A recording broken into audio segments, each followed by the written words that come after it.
He was only 17 when he was betrayed, wearing his flashy robe, dreaming of greatness, until his own brothers jumped him, ripped it off, and threw him in a pit like yesterday's trash.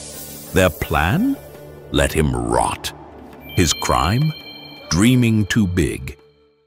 Joseph lived with his father Jacob in the land of Canaan and helped tend flocks with his brothers, sons of Jacob's other wives. But Joseph often brought back a bad report about them.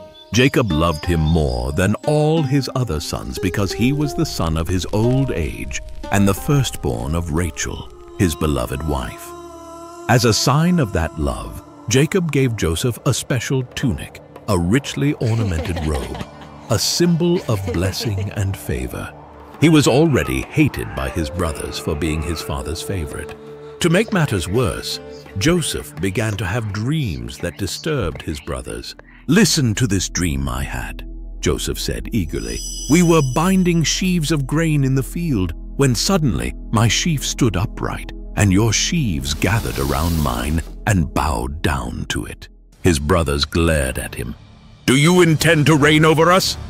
Will you actually rule us?" It felt like a threat.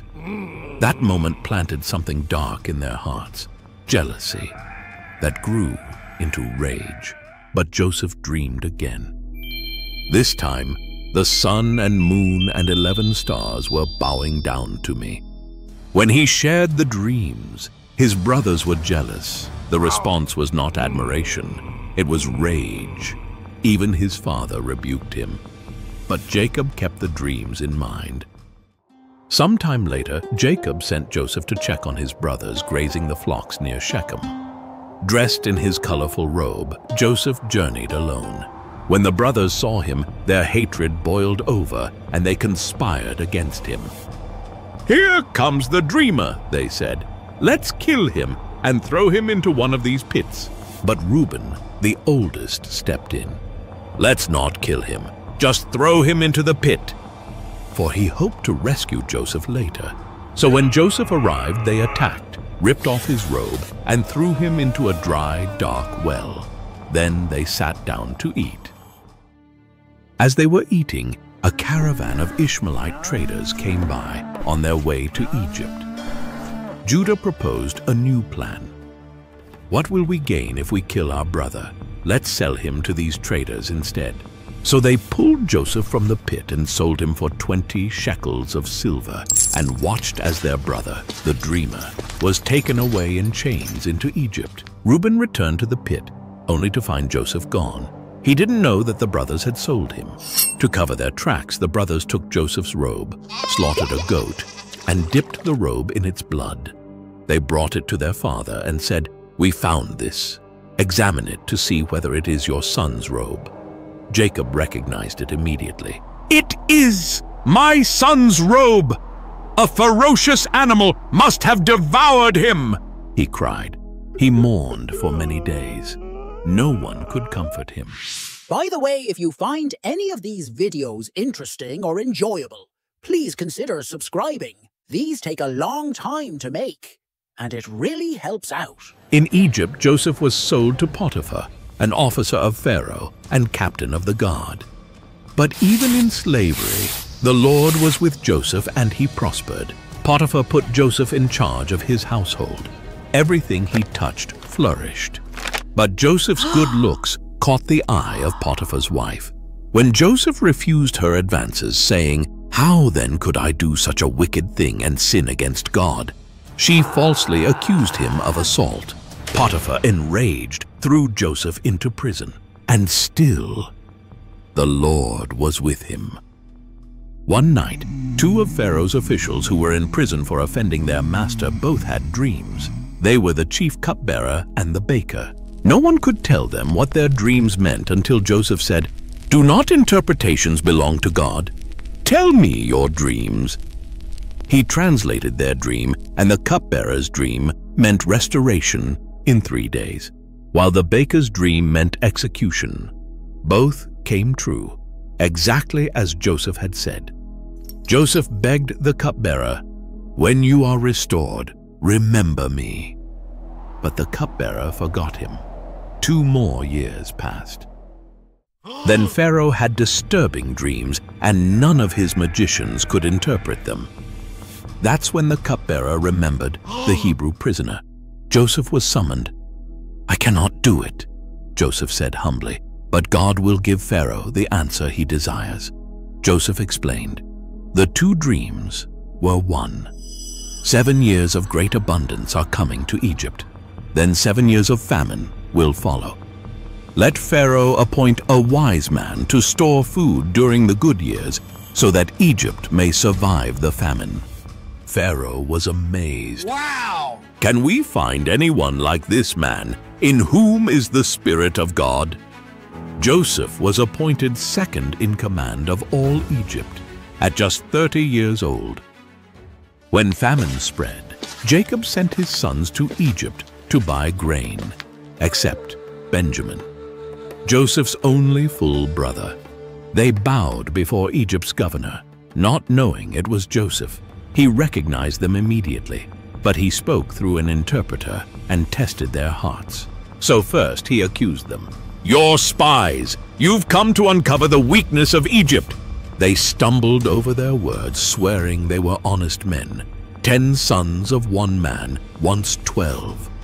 One was gone, they said, and the youngest was left behind. Joseph's eyes narrowed. That youngest one was Benjamin, his only full brother. So he pushed the test further. "Bring your youngest brother. Prove your story." He bound Simeon in front of them and sent the rest home with grain in their sacks, and silver secretly returned. Later, when they came back, Benjamin included, Joseph hosted them for a feast. But the test wasn't over. He framed them. He slipped his silver cup into Benjamin's sack, and as they were leaving, his steward chased them down and accused them of theft. Back in the palace, this was the moment Joseph had waited for.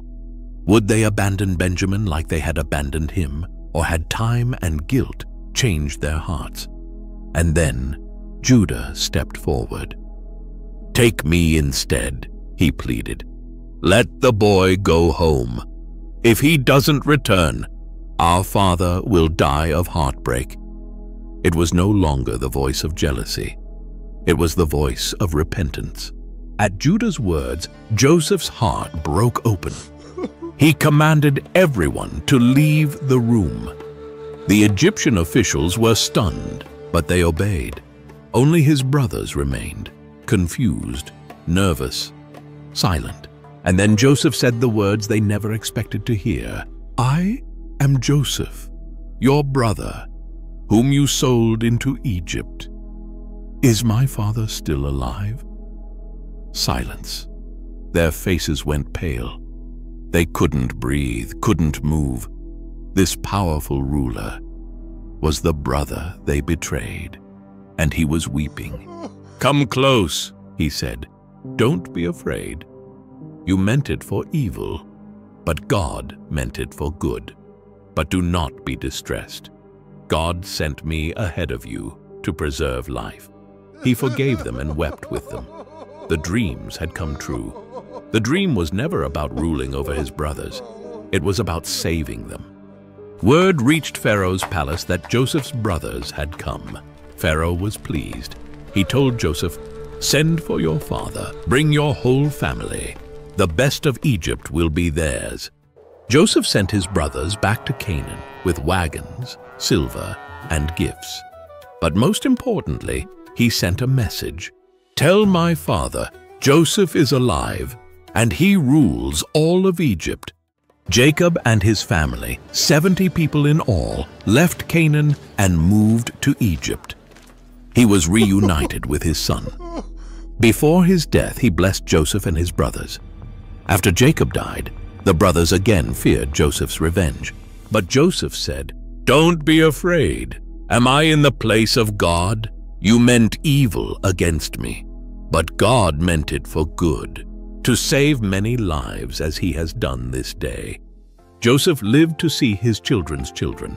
Before he died, he told his brothers, "God will surely come to your aid and bring you back to the land he promised Abraham, Isaac, and Jacob." He made them swear, "When God comes, take my bones with you." And then Joseph died in peace, with faith in the promise. Though Joseph died in Egypt, his bones were placed in a coffin, not a tomb, a reminder that the story wasn't over. Centuries later, when Moses led Israel out of Egypt, they carried Joseph's bones with them, through the Red Sea, through the wilderness, through every trial and battle, until the day they laid him to rest at Shechem, in the very land Joseph spoke of. If you haven't subscribed yet, please don't forget to do so. It really helps us continue providing you with amazing videos like this.